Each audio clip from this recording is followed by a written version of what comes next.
Alright, good afternoon class or good day. So I will now discuss about the moment of a force.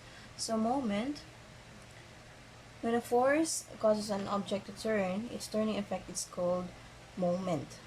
The moment of a force is the measure of its tendency to cause a body to rotate around a specific point or axis. So for example, this one we have here force F, then we have point O, or button to point O, and then we are about to get the moment of F about point O. So our point O there is what you call the moment center. So we are to get the moment of F about point O. So by scalar formulation, we have it is simply the product of the magnitude of the force and D, wherein D here is the perpendicular distance from the moment center to the line of action of the force. So, gikan din ha, padong din ha. It should be perpendicular. So, that perpendicular distance is your D. So, it is simply the product of your force and your distance. So, that is for scalar formulation of a force. So, by the way, if you have two or more forces, then you're about to get the moment of those forces about a certain point. You simply have to get the resultant moment. So the resultant moment, summation of moment of the forces about a certain point O. So it is simply the algebraic sum of the moments caused by all the forces in the system. So, may kag-algebraic sums, of course, we will consider the sign convention. So, just like this one, since mo rotate man ta, so we must determine on sa iyang rotation, is it clockwise or counterclockwise. So, in our handouts, atong sign convention nga i-follow is that counterclockwise moment as positive. So, considering counterclockwise rotation as positive.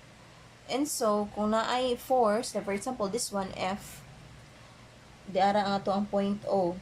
So, ang iyang rotation about point O, so, mao ni iyang line of action, so, motuyok siya about point O, so, ina na iyang pagtuyok. So, that is counterclockwise. So, therefore, it is positive moment. Dili man ka moingon nga, kita mao ni imong force F, dili man ka inana imong pagtuyok, mo ana ka, niya mo ana na po. No.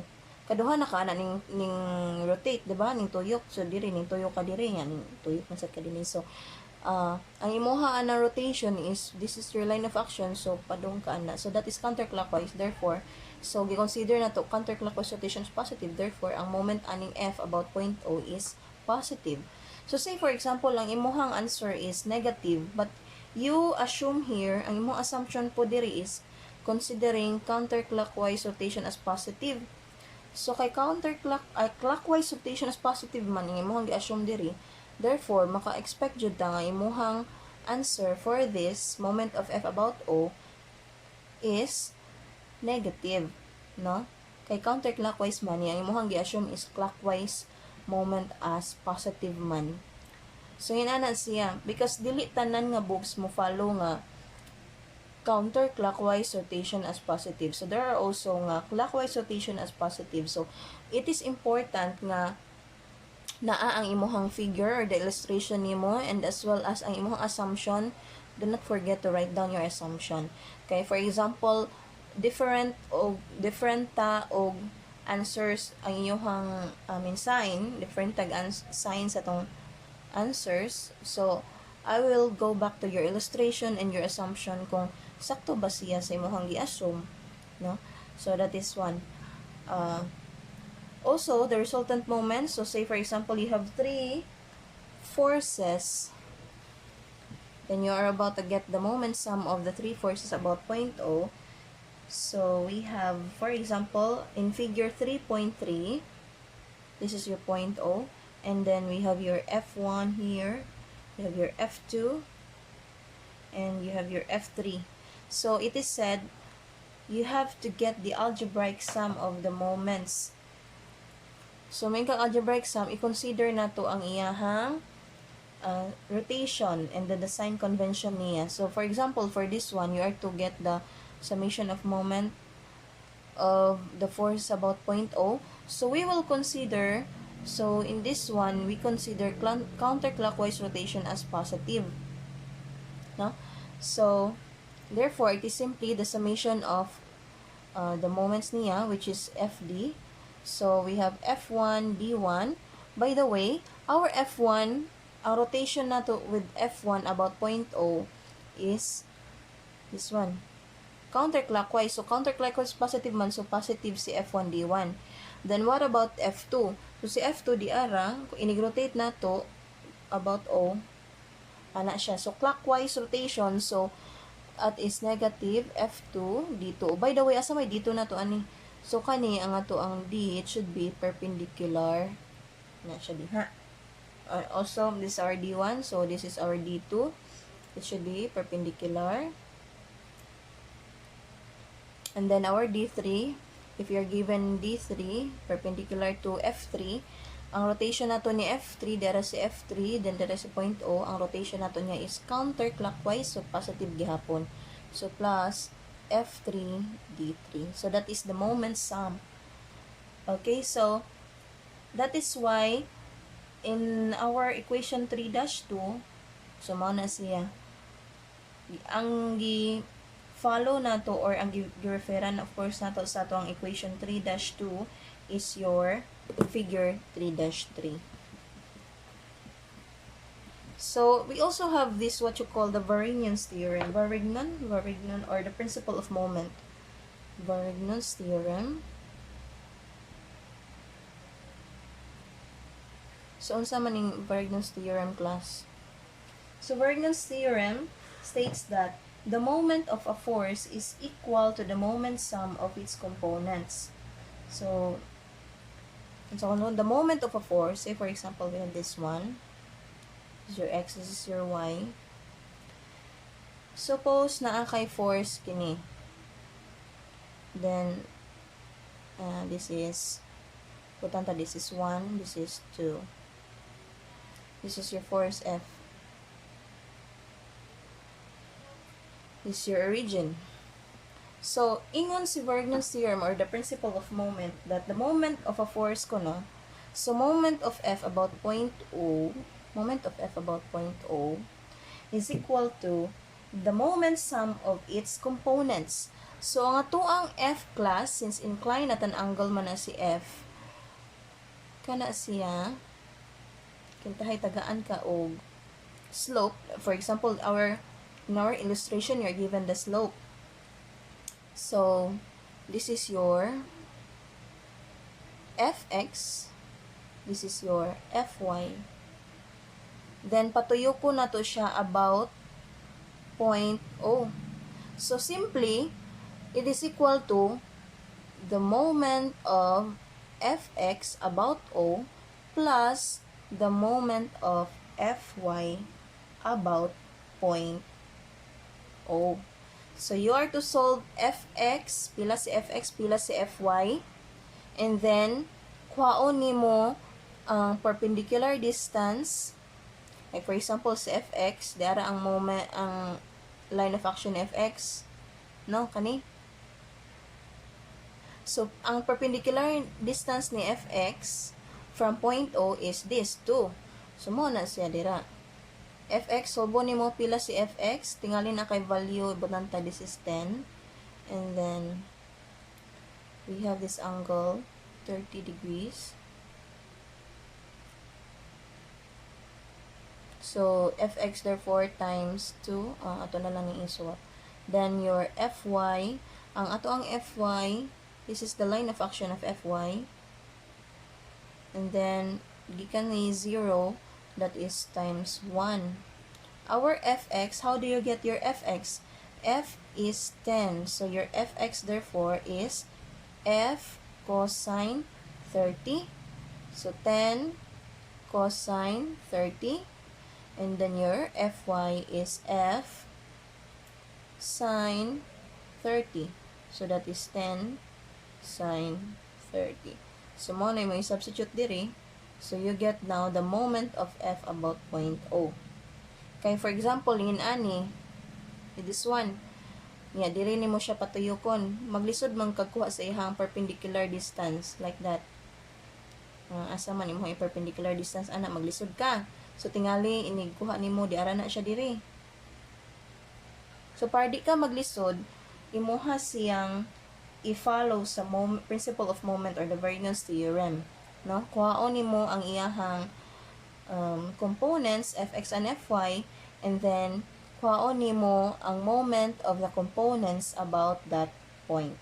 Kaya mas dali naman to siya kuhaan og perpendicular distance. So, just like this one. So, that is variance theorem. So, I hope I am clear. Okay. So, we have here example 3-1. So, these are scalar calculations. Scalar analysis for moment. So, let 3-1a. So, sayon naman ng moment is F times D. So, our F is 100 newtons. Our distance is 2 meters. So, that is 200 Newton meter. Then, letter B. So, this is our figure for B. This is our moment center. Ang ato ang force is this. So, therefore, ang ato ang perpendicular distance is this one. So, moment is force. Nato is 50 newtons. Then, our perpendicular distance is this. Just 0.75 meters. So, we have your answer 37.5 Newton meter. Oh, by the way, ang ato ang rotation, considering our counter nini? Okay. So, if we consider counterclockwise rotation as positive, so negative din siya. Or, magsuwat ka dihag negative, or, how you write that? Negative 200 Newton meter, or, ang finally mga answer, 200 Newton meter, then, mao na ang imuhang sign sa imuhang answer, mo yung basihan sa pag-state sa imuhang rotation. No, kay ikaw may nakahibaw sa imuhang assumption. So, kay negative man, therefore, clockwise na siya, no? So, clockwise moment. And this one, we have clockwise moment sa ni siya. So, this should be negative. If we consider counterclockwise moment as positive, so this is negative. Negative. This is 37.5 Newton meter. Kay negative man, so meaning that is a clockwise moment. So, letter C, we have this one. This is 0.0, and then we have this force here. So, moment, therefore, our force is 40 pounds. And then, so force here. Kanisiya, this is 4 meters. And then, this one, kaninga distance, that is 2 cosine 30, right? So, that is 4 plus 2 cosine 30. Okay. And then, clockwise, so, makalimot na yung butang. So, please do not forget writing your assumption. Counterclockwise rotation is positive, so that is negative. So, negative 229. Sakto ba? Palihog na lang kung calculate. So, this is 229 pound foot. Kay negative man, that is clockwise. Okay. So, let us have letter D. So, actually, ang imuha na diyong pangitaw na ang force, then ang perpendicular distance. So, letter D. So, for letter D, this is our figure. So, this is our moment center. So, this is our perpendicular distance. So, that is force is 60 pounds.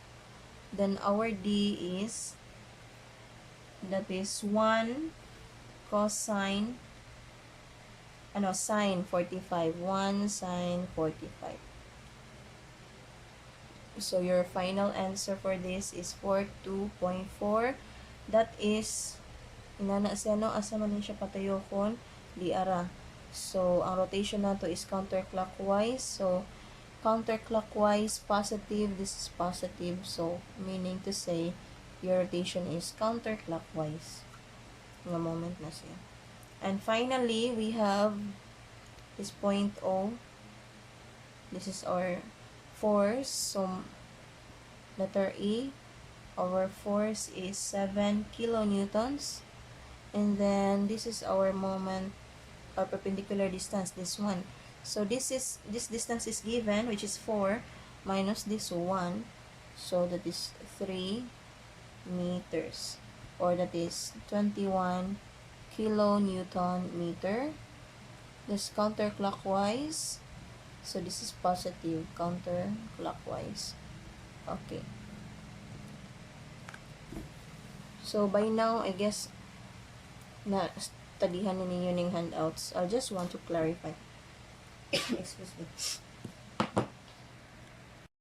Okay, for example, number 2. So, we are to get the resultant moment of the 4 forces acting on the rod. So, about point O. So, this is our point O. So, we have here 1, 2, 3, 4, 4 forces. So, we are to get the moment sum. So, the moment of the forces about point O, considering counterclockwise rotation as positive, so it is simply the summation of the moment about point O. So, we have F1. So, let's consider F1 50 newtons. Ang distance gikan ni 50 newtons to our moment center is 2. Then, considering this is our second moment. So, for main kag maghisgot ka tag moments class, if a force just passes through the moment center, so of course dili na siya katuyok, no? If mo pass through, dahay mao na imong you're given a force, then if we extend the line of action of that force, yung pass through ra siya sa gituang gi-assume nga moment center. So, 0 ang moment ana. So, dili siya katuyok. So, for F2, that is 0. Or, yeah, nana na lang. Then, considering this is our F3, then, sa may ito ang rotation sa F3. This is our F3. F3 din. F3 is 20. So, ang rotation ni 20 about point O is no? That is counter clockwise. So, positive. Plus 20 newtons times a moment arm niya. If you extend this one, kana siya nga distance or kani siya nga distance. So, therefore, that is 3. If this is 30, this is also 30. So, that is 3 sine 30 degrees. And then, lastly, F4 is 40. Ang rotation, ano niya? Paano siya? So, clockwise. So, minus 40 newtons times ang moment, ang this perpendicular distance niya is this. So, this is 4. 4 plus 3 cosine 30 degrees. Okay. So, you get your moment. Ang ma-obtain mo, ang answer is negative 334 Newton meter. So, what does it mean? So, moment about point O. So, this is the moment of the resultant about point O. Negative man, so meaning to say that ang iyahang answer is clockwise moment, no? Clockwise moment. Okay, so let us now have the vector formulation of the moment of a force. Okay, so for vector formulation, we have the formula, the moment of the force about point O is equal to the cross product of R and F. So we're in your R here is the vector directed from point O to any point on the line of action of the force. So when we say any point, like for example, this is our force F, this is our point O, so mo niyang plane, we have the moment of F about point O is R. Ang R na to class is gikan sa moment center to any point along the line of action of the force. So it could be diha, pwede na nato siya gamiton as R. Or pwede sad, if known ang point diha, so pwede sad ka na imong gamiton. Or if known dire ang point, so pwede sad nga ka na imong gamiton. As long as makakuha sad ka sa R niya. Wherein ang R na to class is xi plus yj plus zk. And then, naamang kaanay 2 points sa to ang R. So, imuhang x anak class is x2 minus x1. So, it follows y is y2 minus y1. So, z is z2 minus z1. So, it should be careful mo because sa illustration, you have to determine sa iyahang point A. So, x, y, z. And then, to and from niya basa to ang vector R. So, dapat makabasa ta sa x, y, and z niya so that makakuha na to ang Cartesian representation of R. Also, ang Cartesian representation, standard Cartesian representation of force F, di ba? Kinamdo mo, we have fxi plus fyj plus fzk. Kaya naghisgot naman ta og vectors. Vector formulation. Or vector F, di ba? Unsa to definition of vector? Vector is the magnitude and the direction or unit vector n. So, ato ang force F or vector F is magnitude times the direction. We have the unit vector or n hat, wherein ato ang direction pod can be obtained by this formula. This is D. Shall we say, if you have your force F from point A to point B, so imong buhaton, that is the vector DAB over the magnitude of AB. So, inana na siya, no? So, take note of your F. Force F is from point A to B. Suppose from point A to B. So, inikuha nimo sa unit vector N, that is vector over the magnitude.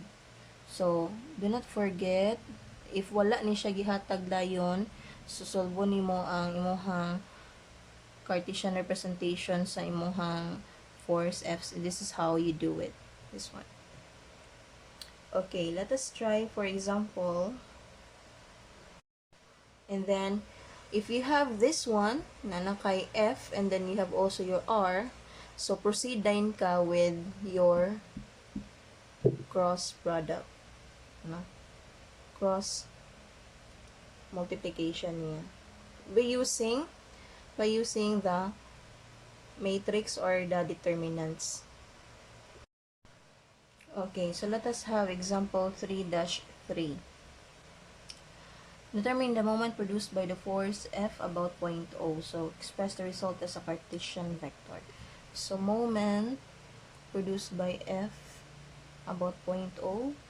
So, di ba from the definition, that is the cross product of your R and F. So, our F is this one from point A to B.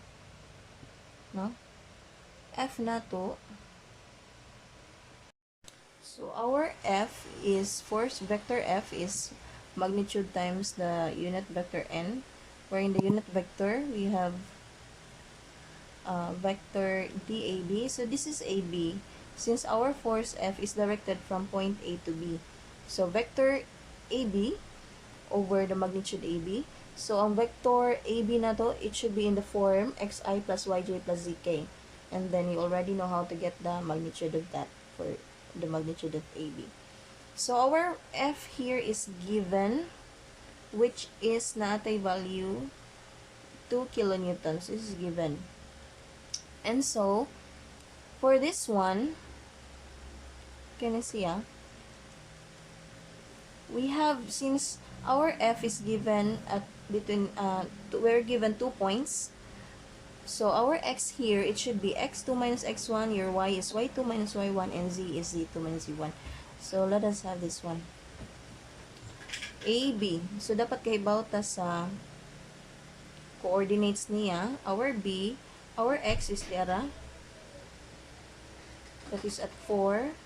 Ang y na to is at 12. Then 0. And our A, at point A, x na to is 0. Y is 0. And A is 12. Okay. So, therefore, for your vector AB, that is x2, so xi plus y2 minus y1, so that is 12j, then plus z2 minus z1, so z2 0 minus 12, so that is negative 12, negative 12k, over your magnitude, square root of 4 squared plus 12 squared plus negative 12 squared. Okay, so ang ma-obtain na to nga answer ani, it should be Cartesian representation. So, we will simplify this one and then multiply, distribute ni mo siya. So, you have now your answer. Just follow this one, 0.456i plus 1.376j minus 1.376k. So, this is our vector representation of our f. While our r, so our r could be, you can choose our r from, we have two options for r. So, di ba ang r is the vector from the moment center to any point along the line of action at the force. So, we could have ROA or ROB. No? ROA or ROB. So, let us have ROA. ROA. Therefore, our A is 12. So, that is 12K. This are R. So, we have now our R. Then, nanakay F. Dira. So, we can now proceed to cross product. So, the moment, therefore, of F about 0.0, that is R cross, ROA cross with F. So, that is I, J, K. Using determinants, so this 12K. So, 0, 0, 12, 0.456 I, then, 1.376, negative 1.376. And so, for I, positive I.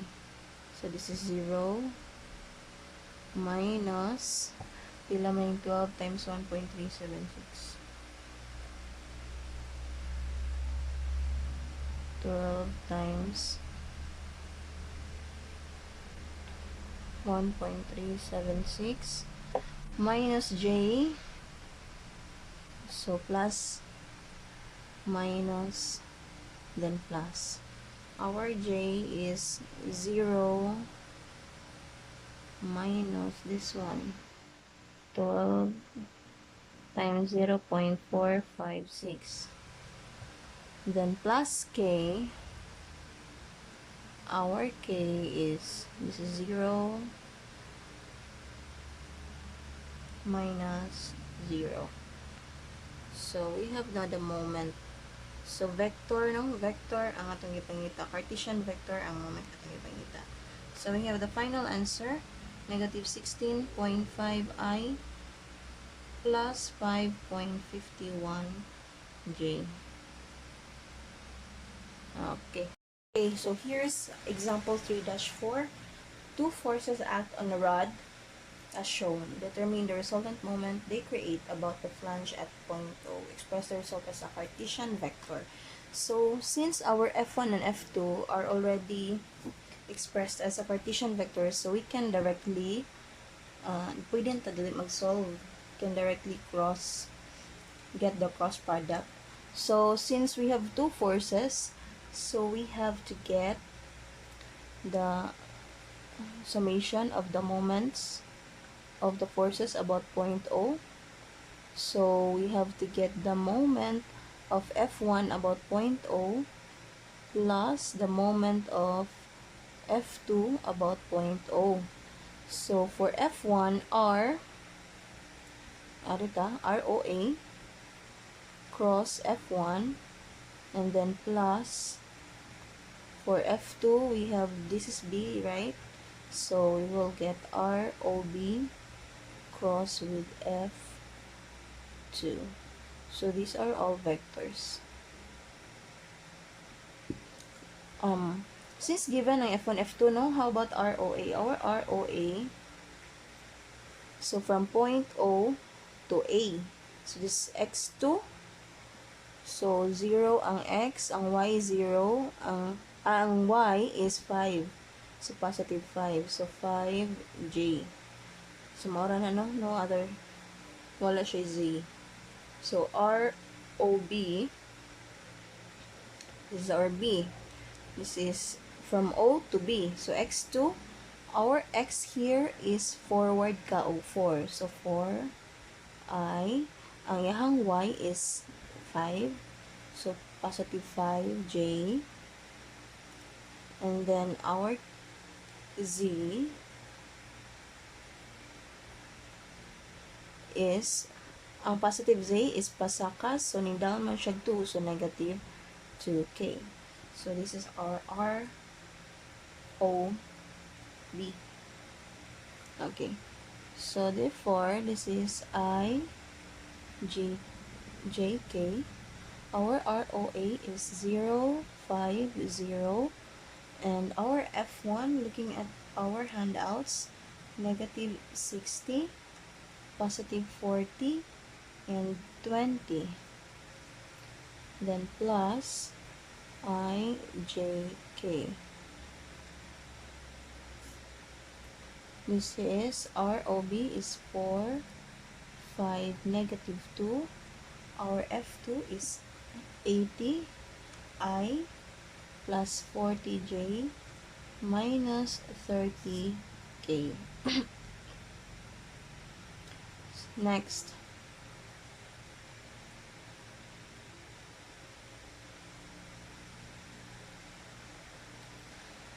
So for I,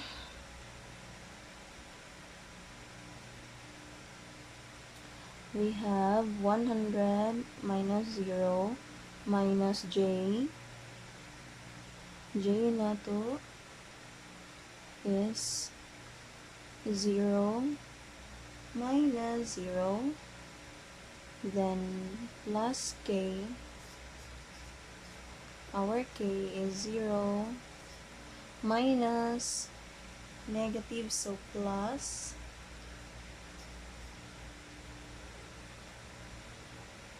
so 0, 300. Then plus I, which is negative 150,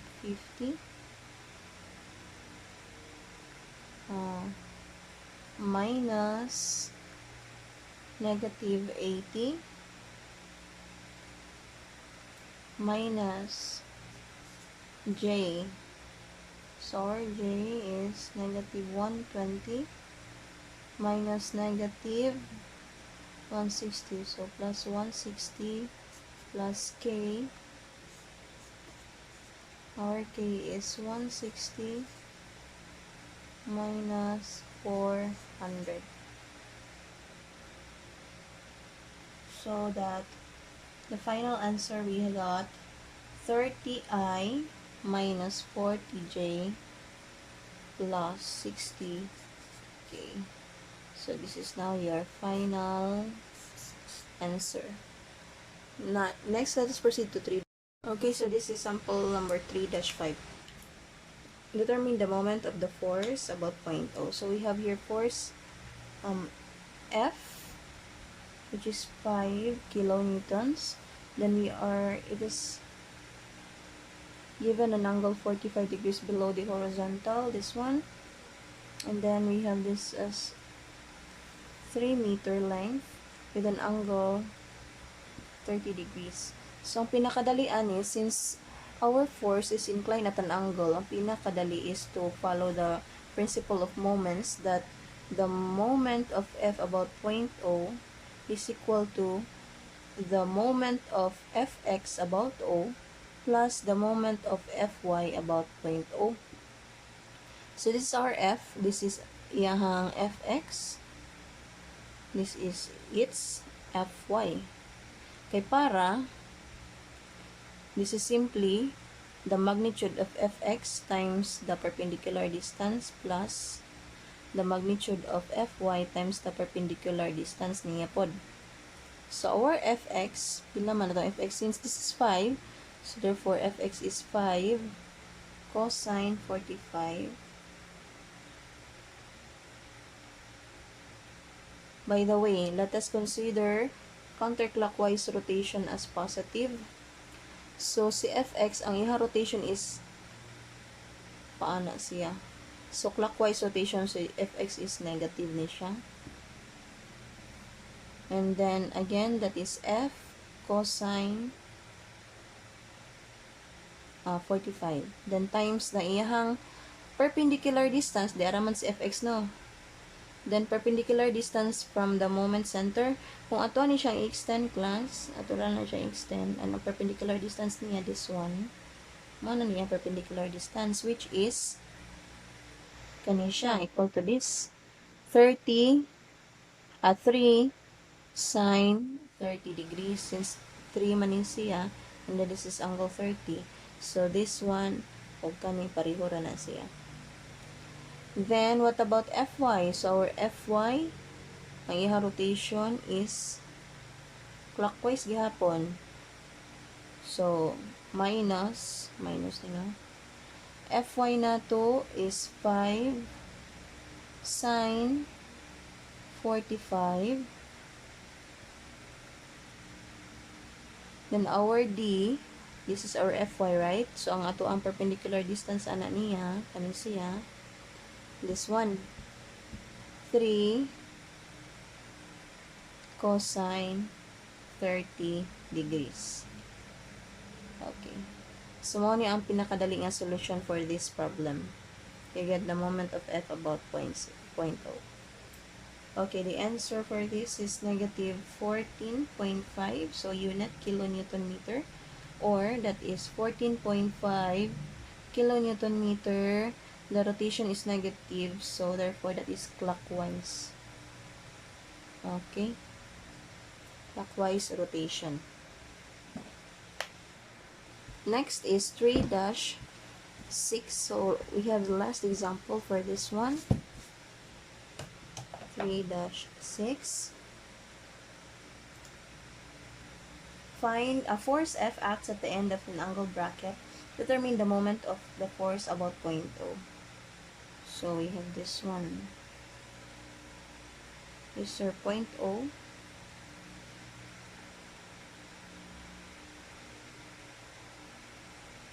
This is our force F, which is given to be 400 newtons. And then, this is 30 degrees ng angle. This is also 0.2 meters. This is 0.4 meters. Now, for this one, still the easiest way to solve this one is to resolve force F into its components gihapon, no? So, the moment of F about point O is equal to the moment sum of its components. So, moment Fx about point O plus the moment of Fy about point O. And then, therefore, this is moment of Fx, then times d plus Fy, the magnitude of Fy times the distance perpendicular distance po niya. So, this is our F. So, mo niyang Fx. This is also its Fy.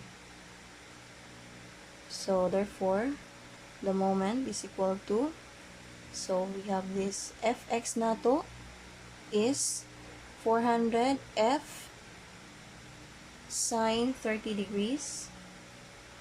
Then, our moment arm, so, kani, dara to. Ito ang Fx is this one.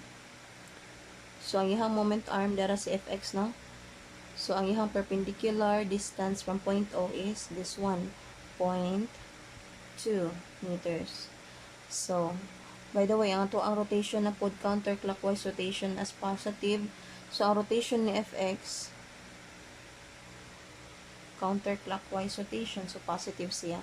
Walang Fy, ang rotation ni Fy, so that is clockwise rotation, so minus, your Fy is 400 cosine 30 degrees, then times the moment arm ni Fy, this is your Fy, ang moment arm niya, dari ihang Fy, line of action, so ihang moment arm, kini, which is 0.4 meters. So, makuha ni mo ang moment of F about 0.0, that is now negative 98.6 Newton meters, or that is 98.6 Newton meter, kay negative man, so that is clockwise. Okay. Now this one. Okay. So, I guess that is all for moments of a force.